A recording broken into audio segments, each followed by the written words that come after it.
Today I'm going to show you how to identify the 3 factors that lead to overpricing your home. Hi, I'm Mark from the Mark Maurer team at RE/MAX. Today I'm going to talk to you about identifying correctly the 3 factors that lead to overpricing your home.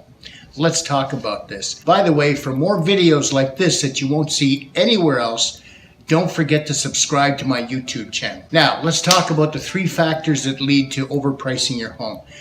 Number 1, sentimental value. And I don't know about you, but it applies to me and it applies to most homeowners. We all think our home is worth more than it really is because it's worth more to us than it is to a stranger. And I have to tell you, the last few times I've sold my homes, I've had one of my team members price it and negotiate the deal for me because I was emotionally attached, right? And I realized this is why people hire me to help them sell their home or to help them buy a home, because I'm not emotionally attached. I can be their hired gun, for instance, right? I can deal without the emotional attachment. I can get them the best deal whether they're buying or selling. So, makes sense. Emotional attachment means we're probably going to want to overprice our home.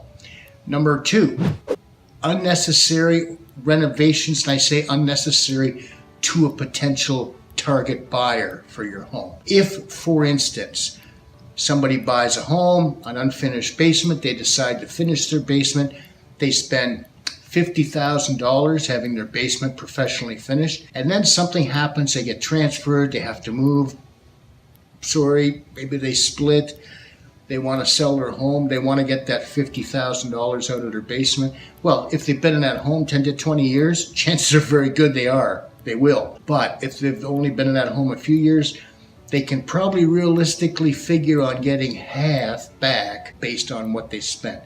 If they spent 30, they'll get 15. If they spent 50, they'll get 25, etc., etc. So, and when we're renovating a home, it's always a good idea when you're going to do things to have an eye for resale and what it's going to do to your resale value, because it's very important. We really don't want to invest a lot of money in a home that we're not going to get back. It makes no sense financially unless we don't care about the money. We just want what we want, right? However, a lot of my clients will call me or email me or talk to me on Facebook about renos they're thinking to doing to their home, and their question is, should we, shouldn't we, or should we tie something in with that? So it makes sense because you never know when a situation is going to change. Sorry to say it, couple's going to split, a job transfer is going to come in, going to take another opportunity in another city, and people move. And a lot of times I've had people that have spent a lot of money on their home, and all of a sudden they've been recruited by another firm, maybe in California, Ottawa, Britain. They're moving, they've spent a lot of dough on their home, they're not going to get it back. So let's avoid that heartbreak. The third thing, so number 1 is the emotional attachment. We all think our home's worth more than it is, and we've all heard that before, I'm sure. I'm not telling you anything new. Number 2 is renovations. Are we going to get the money back for those realistically, or are we going to try and price our homes so we do, but we're going to price it out of the market? And number 3, very important, is bad advice from a bad realtor. And I hate to say it, but real estate, like everything else, there's good, there's bad, and there's great. Get great. Get somebody great. Because we're talking about the number 1, probably the number 1 largest investment you have. It's too important to let a schmuck look after it. It's too important to give it to a realtor that says, I'll charge you less than Mark Maurer will. Because you know what? Those fools do less, and they get less for results. So, yes, I charge my clients a little more. My services don't come for free. It's a premium. I'm also, like everybody else, honestly, I have to turn a profit or there's no point being in business, right? If I can't do that, I won't be in business long.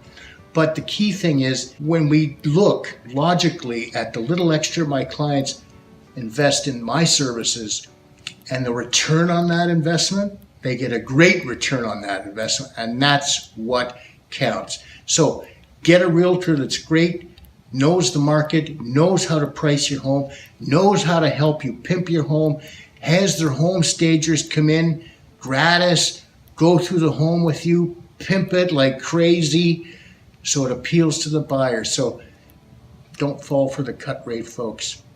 By the way, for my best home selling tips and home buying tips, download my free ebooks and do it today.